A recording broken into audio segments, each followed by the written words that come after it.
Pues comenzamos. Le damos la bienvenida y nuestro agradecimiento encarecido a la doctora Eliana Cristina Buendía López. Ella es egresada de la Universidad Autónoma de Zacatecas. Realizó 2 años de medicina interna en el Centro ISEMIN Toluca y la especialidad en radiooncología en el Centro Oncológico Estatal ISEMIN en el 2015. Fue adscrita y jefa del servicio de braquiterapia del COEI y fue encargada del servicio de radiooncología en el Centro Estatal de Cancerología del Estado de Durango. Y realizó rotación en el American City Center Treatment en Tulsa, Oklahoma, y en el City of Hope de Duarte, California, enfocada en el uso de tomoterapia en el contexto de trasplante de médula ósea y finalmente en el MD Anderson de Florida. A partir del 2018 forma parte del gran equipo de médicos adscritos a radiooncología UNEME, Oncología del Servicios de Salud de Zacatecas. En esta ocasión nos va a presentar el tema ventajas del uso adaptativo para disminuir la toxicidad en cabeza y cuello con tomoterapia. Muchísimas gracias, doctora. Puede usted comenzar. Voy a dejar de compartir.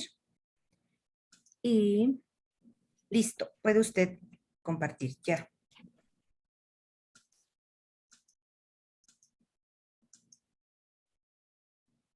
Hola, ¿cómo están? Buenas noches, bienvenidos. Gracias por estar aquí conectados muy puntualmente.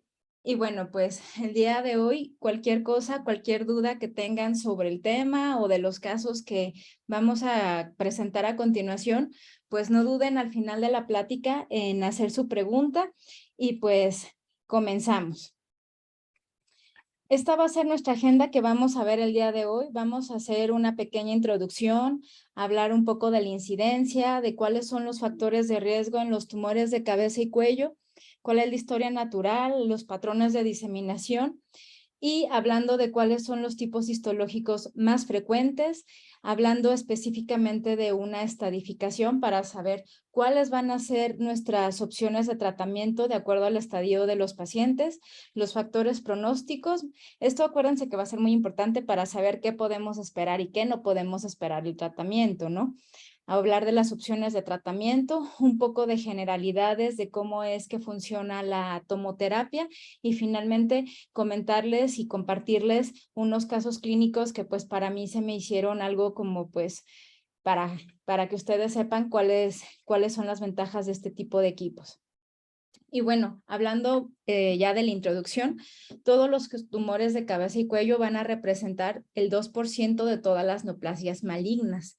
Aquí, lamentablemente, estos pacientes, casi la mayoría, se van a diagnosticar en una etapa clínica avanzada.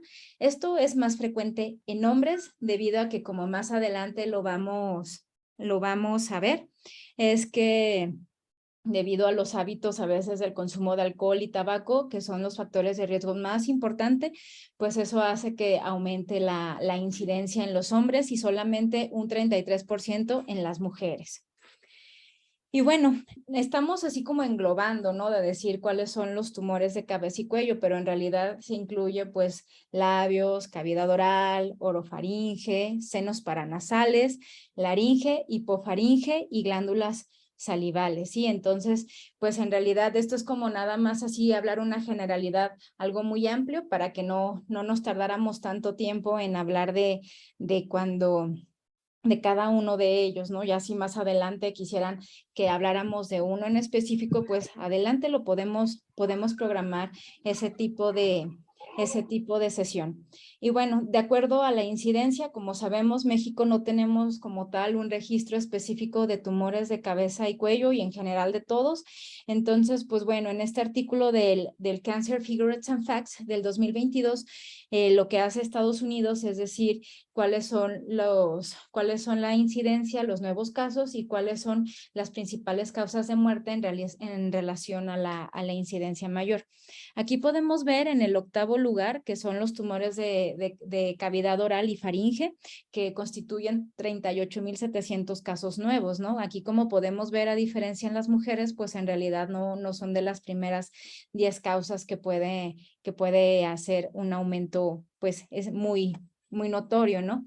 Y como podemos ver en las muertes estimadas, igual no lo aparece, ¿no? Entonces, en realidad tienen muy buena tasa de curación, pero recuerden que siempre va a ser en relación a qué tan avanzado o qué tan temprano esté nuestro paciente. De acuerdo a los datos que arroja Globocan, aquí nos da que una tasa de incidencia para cáncer de cavidad oral es solamente de 2.5 pacientes por cada 100,000 habitantes. Para la bucofaringe son 0.4 por cada 100,000 habitantes y la relación hombre-mujer, hablando específicamente de cavidad oral, es 1.4 a 1. Y de 3 a 1, hablando específicamente de bucofaringe, que era lo que yo les comentaba ahorita, ¿no? Que en realidad, debido a los hábitos que a veces se tienen, pues también son muy importantes para el desarrollo de tumores. Los principales factores de riesgo, pues el 90% de estos se asocia a efectos del consumo de alcohol y tabaco, ¿no? También si es social o si es muy ocasional, pues no es como que sea muy importante, ¿no? Todo va en relación a si tiene un índice tabáquico alto y pues también la cantidad de consumo de alcohol. También la exposición ocupacional, por ejemplo, los mineros o gente que trabaje con pesticidas, también eso es muy importante y relevante, ¿no? Otra cosa es el componente viral. Aquí los virus más importantes que se desarrollan, que nos pueden conllevar a desarrollar un tumor, pues principalmente es el virus del Epstein-Barr y la infección del virus del VPH en relación a veces pues al comportamiento sexual. Hablando de alcohol y tabaco, pues bueno, como ya les comenté, van a ser los principales carcinógenos de este tipo de tumores. Y bueno, solamente de los que se conocen, el tabaco tiene 3 carcinógenos, de los cuales son hidrocarburos policíclicos y nitrosaminas, que no nada más se relaciona a los tumores de cabeza y cuello, sino también para tumores hepáticos. El alcohol también es un carcinógeno que actúa de una manera diferente, ¿no? Más que nada altera lo que viene siendo principalmente al citocromo P450-2E1. Esto que hace que también se tenga una alteración del metabolismo del folato, y esto, lo principal, es que tiene una falla en la reparación del ADN. Entonces es cuando, debido a estos hábitos que se tengan, puede empezar como todo lo que es como una serie de eventos desafortunados hasta que se llegue a una falla masiva de no poderlo reparar, y con esto conlleve a que la clona o una célula que haya sido dañada pues se perpetúe, y los pacientes pues obviamente van a empezar a tener algo ya que se traduzca clínicamente. Y también van a actuar de una manera sinérgica, ¿no? Entonces aquí tanto los alcohol y tabaco van a hacer que se tenga un efecto mayor. Y bueno, otro concepto que va a ser muy importante, y es por eso que los pacientes al momento de hacer un diagnóstico de este tipo de padecimientos, es que tiene que dejar de fumar. El concepto muy importante se llama cancerinización de campo. ¿Esto a qué se refiere? La cancerinización de campo se refiere a toda esa área o esa área anatómica que va a estar expuesta al humo del tabaco y también a lo que viene siendo el alcohol, ¿no? O sea, todo lo que viene siendo esa mucosa que está en exposición, pues como que va causando poco a poco un daño, y es por eso que al momento de que se hace un diagnóstico de cabeza y cuello, tenemos que hacer estudios de extensión, una muy buena valoración, para descartar que no tengan o nada más, por ejemplo, un primario de maxila, ¿no? También puede tener uno de laringe, de nasofaringe. Entonces, siempre tenemos que hacer un adecuado protocolo de estudio para poder hacer así una buena estadificación y un adecuado tratamiento, ¿no? Entonces, aquí podemos ver todo lo que viene siendo esta parte que es la cancerinización, y es por eso que este concepto es importante. En dado caso que hay pacientes que no quieran dejar de fumar, por alguna razón, puede desarrollar en cualquier momento hasta un 15% en unos 5 años de otro primario en otro lado, debido a que continúa el tejido y las mucosas exposición a esos agentes que son tan nocivos. Hablando de los factores de riesgo virales, uno de ellos es el virus del Epstein-Barr, que este es un ADN que es bicatenario. Este más que nada se relaciona de una manera muy importante con el cáncer de nasofaringe, ¿no? Empieza afectando a lo que todo viene siendo al anillo de Waldeyer, que es una de nuestras principales defensas, y de ahí va a ser una célula híbrida. Y si se tiene ya como otra influencia, como habíamos quedado, ¿no? Que a lo mejor ya puede haber un daño preexistente y si tomamos o fumamos, pues obviamente todo se va a conjuntar y eso va a hacer que una progresión y una perpetuación de un cáncer pues se haga de una manera más rápida, ¿no? Entonces es una de esas teorías donde pues también la infección viral persistente también puede desarrollar en algún momento un tumor de nasofaringe. Y hablando específicamente del virus del papiloma humano, debido pues al comportamiento sexual, eso también es muy importante de decirlo, ¿no? Entonces, este es un tipo de virus que pertenece a la familia Papopaviridae y también es un ADN bicatenario, ¿sí? Este tiene la tendencia a infectar lo que viene siendo la piel y mucosas, ¿no? Pero también lo más importante es que como que el ADN viral se ingresa a nuestro ADN y forma parte de, ¿no? Entonces, este virus lo que lo hace tan importante, aparte de que se relaciona con otros tipos de cánceres como el de pene, el cáncer cervicuterino y en algunos tipos de cabeza y cuello, pues también es que codifica algún tipo de proteínas, ¿no? Este tipo de proteínas, las E, que son como las tempranas o early en inglés, y las late, que son las más tardías, van a estar ligadas a como que se pueda cesar el control al estar haciendo el ciclo celular y es lo que hace que se perpetúe la clona. Y, por ejemplo, E6 altera a P53, que en este caso es como nosotros lo consideramos como el guardián del ADN, ¿no? Porque siempre detiene y revisa, entonces si está alterado, pues es por eso que se desarrollan de una manera más rápida estos tipos de tumores y también la proteína E7 que se encuentra a mutaciones del gen RB. Una cosa muy importante, cuando se hace ya el protocolo de estudio y un diagnóstico, siempre se debe de contar de si tiene una sobreexpresión de BPH, ¿no? Porque hay estudios que sugieren que en realidad tienen una mejor respuesta al tratamiento sin como tal dar tanta dosis de tratamiento. Entonces, siempre hay que considerar este tipo de marcadores, pues para saber qué tanta dosis o qué tanta dosis no vamos a dar, ¿no? Entonces, hablando específicamente de la historia natural y hablando de los patrones de diseminación, pues una de ellas va a ser de dónde está localizado el tumor primario, ¿no?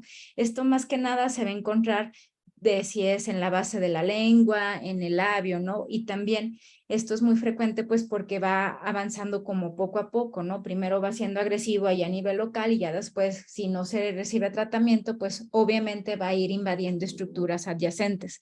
Normalmente lo que viene siendo el cartílago y el hueso, pues funcionan como barrera natural, ¿sí? Y esto hace que ya cuando se tenga una invasión, si se tiene invasión al espacio parafaringeo, esto es como una vía de acceso directo para que ya se vaya diseminando a lo que viene siendo la base del yoides y también la base del cuello, ¿no?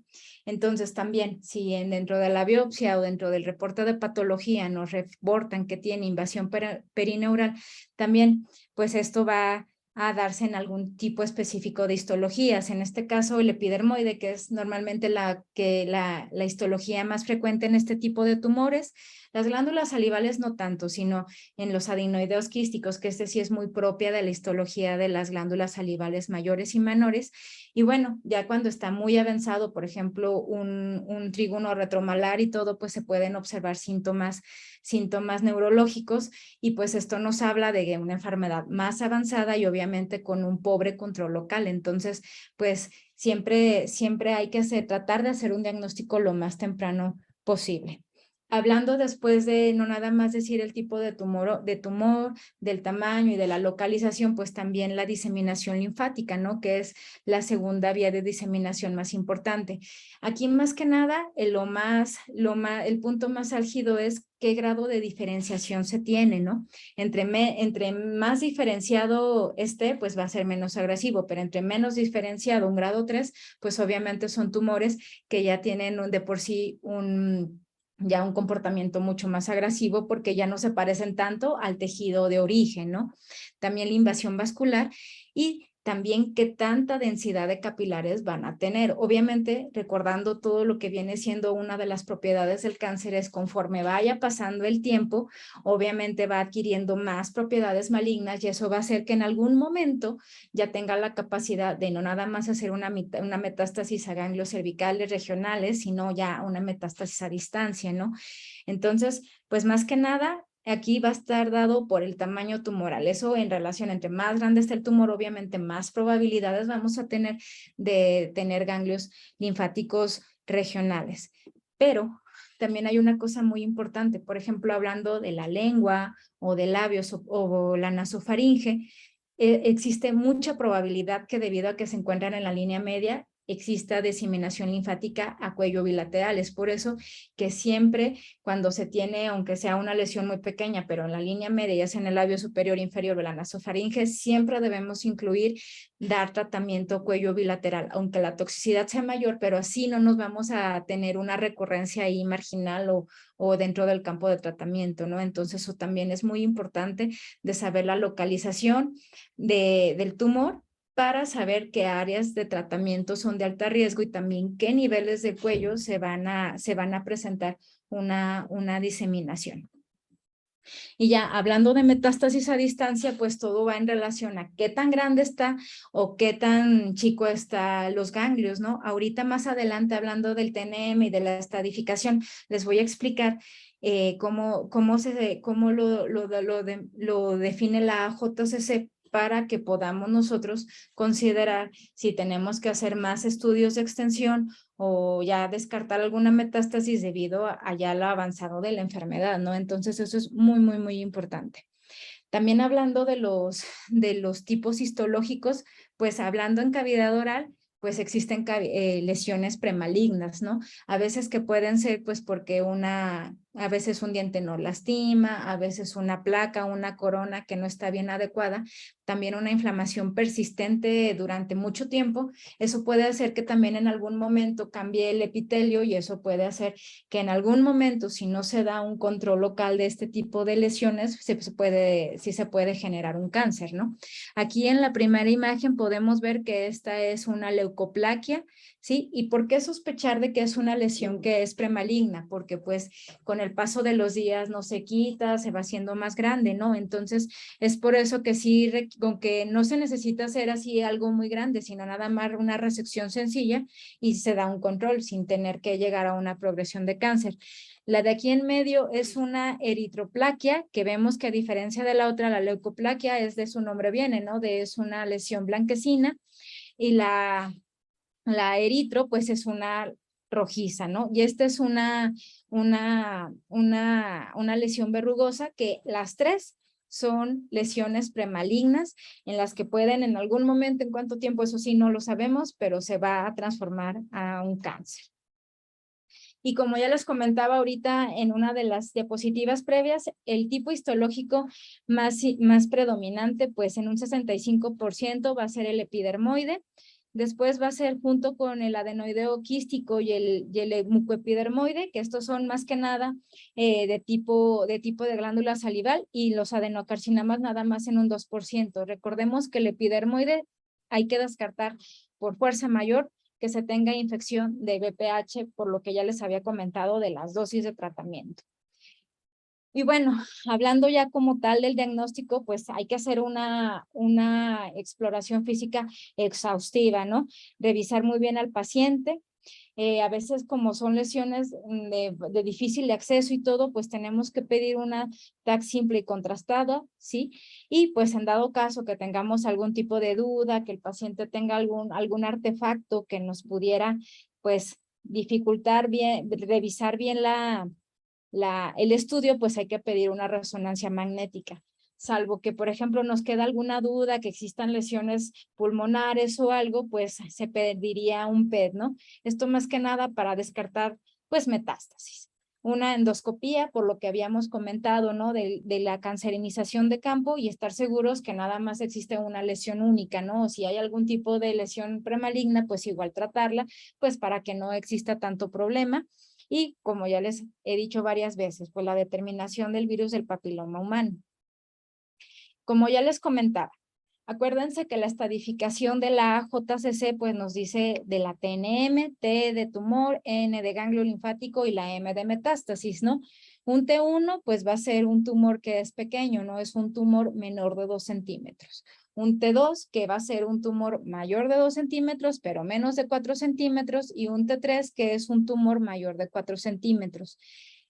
El T4 se va a dividir dependiendo del área donde esté localizado, ¿no? Por ejemplo, ya es lo que eso sí les puedo garantizar. Un T4 ya nos habla de que es una enfermedad localmente avanzada y que puede ya tener invasión a algo cercano, a la base del cuello. Todo depende del subtipo anatómico que estemos haciendo un diagnóstico. Pero eso sí, para la N todos son iguales. Lo que les comentaba, un N1 es un tumor, es un ganglio linfático cervical donde va a medir menos de 3 centímetros y va a ser solo un ganglio ipsilateral, ¿sí? Lo que viene siendo un N2, pues va a ser un ganglio que va a ser mayor de 3 centímetros, pero menos de 6 centímetros, igual solamente de un solo lado. Un N2B son a lo mejor múltiples ganglios, mayor de 3 centímetros, menos de 6 centímetros. Y un NDC, pues aquí el problema es que ya es bilateral, pero igual con la característica que sea mayor de 3, menos de 6. Y un N3 es donde ya puede ser único, múltiples ipsilaterales, bilaterales, pero que ya sea mayor de 3 centímetros. Acuérdense que yo les comentaba que hablando de los patrones de diseminación, entre más grande está el ganglio, pues obviamente más probabilidades hay de que tenga metástasis a distancia, ¿sí? Entonces, acuérdense que siempre tenemos que valorar de una manera integral al paciente, pues para poderle ofrecer el mejor tratamiento. Y bueno, la M, pues ya sabemos, M1 ya son metástasis, ¿sí? Entonces, aquí más que nada les pongo este cuadro para que ustedes podamos más o menos de cierta manera saber qué le podemos ofrecer o no al paciente, ¿no? Hablando de un estadio clínico, si ustedes quieren 3, todavía a lo mejor es temprano y se puede llevar a cabo o ofrecer una cirugía, ¿no? Pero a partir del estadio 4A y 4B, pues tenemos que pensar que a lo mejor debido al tamaño tumoral, a toda la extensión de la carga tumoral, pues no es posible dar un control local adecuado, ¿no? Eso siempre tenemos que decirle al paciente, ¿no? Que si vamos a meterlo a cirugía es porque le vamos a ofrecer un adecuado control local y si le ofrecemos otro tipo de tratamiento, pues es que sea lo mejor, ¿no? O sea, lo mejor que podamos tener en ese momento. Y finalmente un 4C, pues era lo que ya les comentaba, ¿no? La presencia de metástasis, que en este caso uno de los sitios más frecuentes de metástasis, pues son pulmones, hígado. En general no tiene tanta metástasis, es más que nada agresivo ya a nivel local de ganglios o del primario, pero pues hay pacientes que si ya tienen mucha carga, pues lo más seguro es que sí vayan en algún momento a desarrollar metástasis.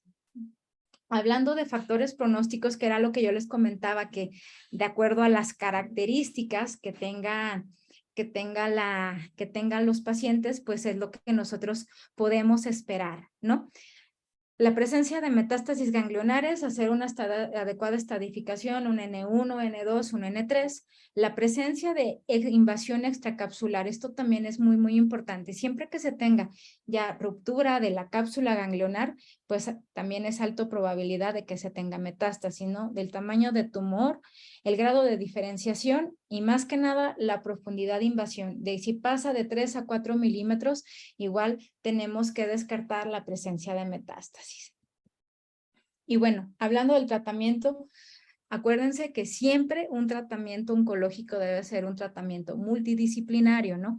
Primero, como ya les comenté, la cirugía en dado caso que los pacientes sean, pues, candidatos, ¿no? Ofrecer un adecuado control local. Y si, por ejemplo, de acuerdo a las características, al reporte de patología que no se pueda lograr, pues obviamente hay que dar un tratamiento adyuvante, ¿no? Mejorar el control local que alcanzamos con la cirugía.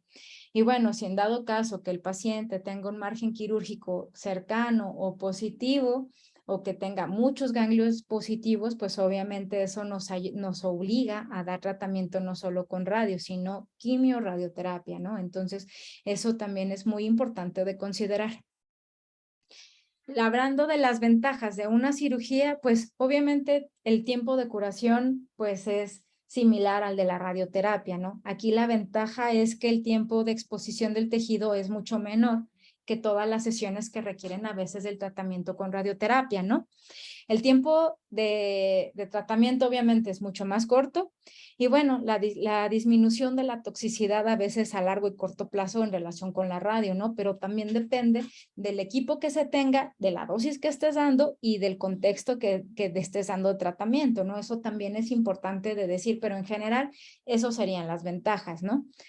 Las ventajas de la radioterapia, pues es que depende del tipo de cirugía, ¿no? Si es una cirugía muy cruenta, donde hay que hacer una resección o algo, pues a lo mejor con la radio, pues tenemos una disminución de ese tipo de secuelas, ¿no? Una mejor estética y obviamente una mejor funcionalidad, porque acuérdense que hablando del contexto de un tratamiento de cirugía oncológico, no estamos hablando de preservación, sino de un control local, ¿no? Entonces, pues a veces por eso se tiene que llevar, se tiene que pues llevar a cirugía plástica pues para cubrir esos defectos que pudieran quedar después de un tipo de tratamiento, ¿no?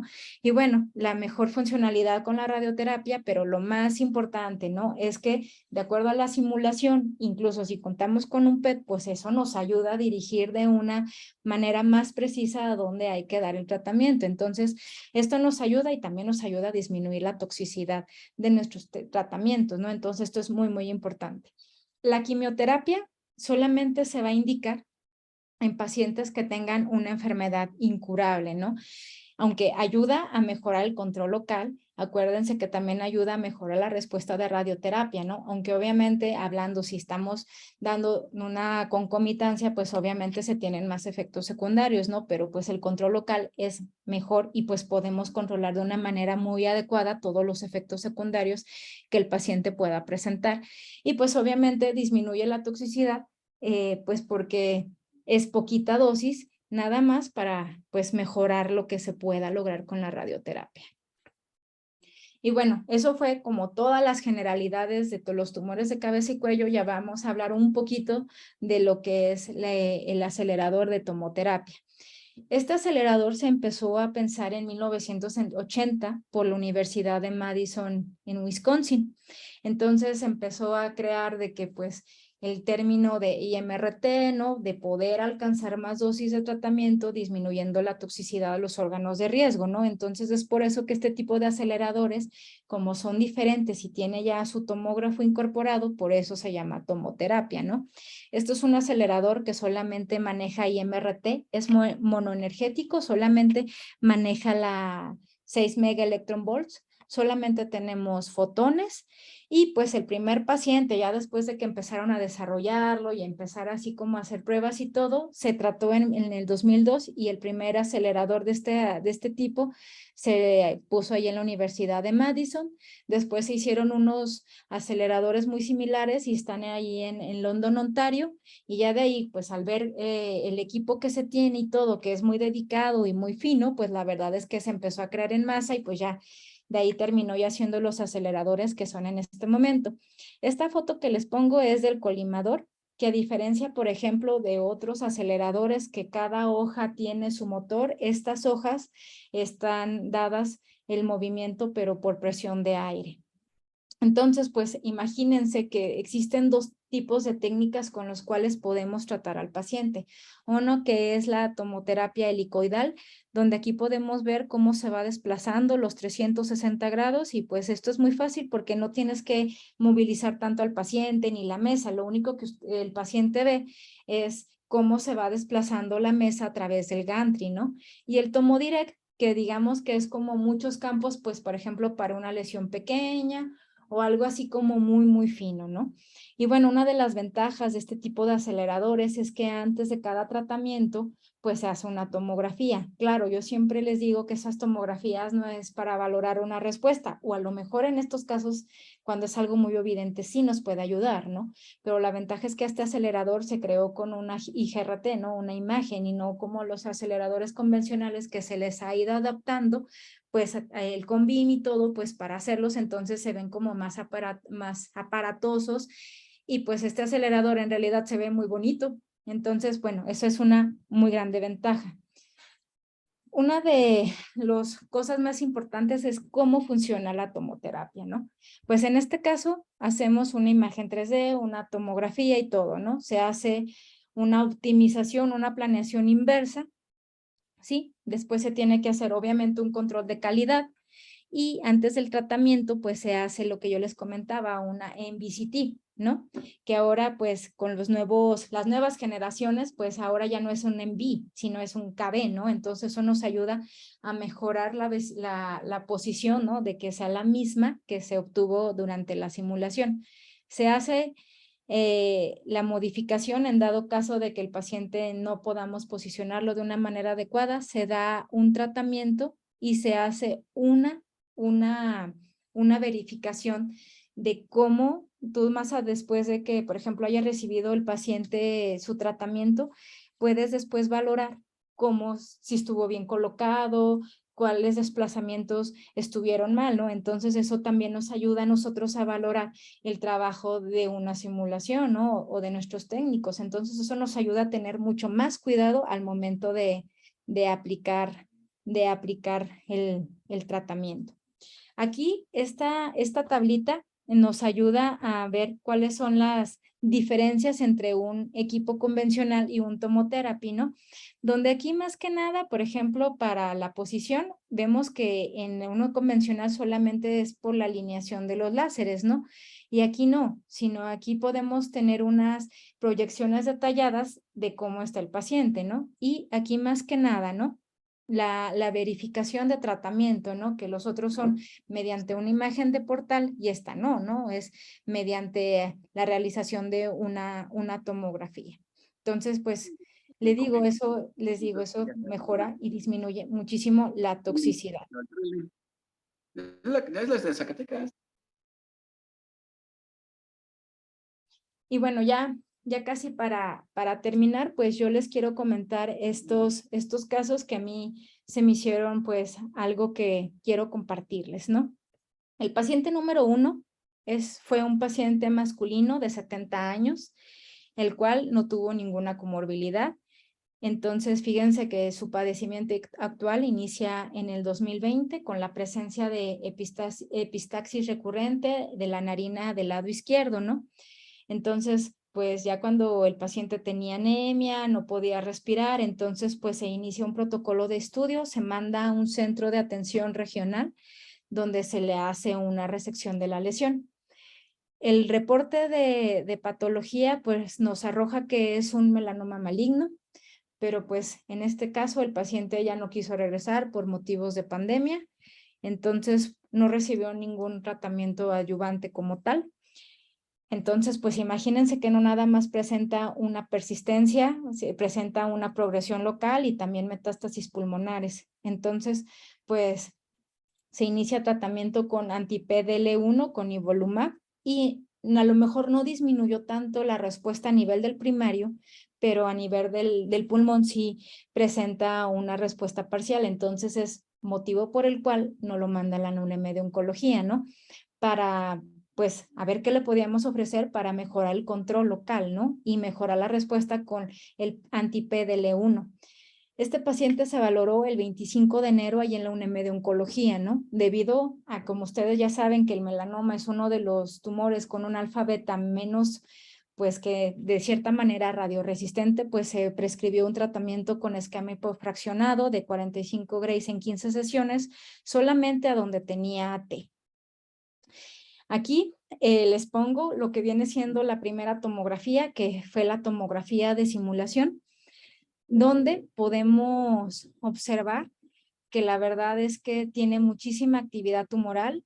aquí podemos ver que ya está afectado todo lo que viene siendo las celdillas etmoidales. Aquí podemos ver que de tanta actividad tumoral, incluso ya se encuentra desplazando a lo que viene siendo el ojito. De hecho, de ese lado del lado izquierdo ya tenía amaurosis.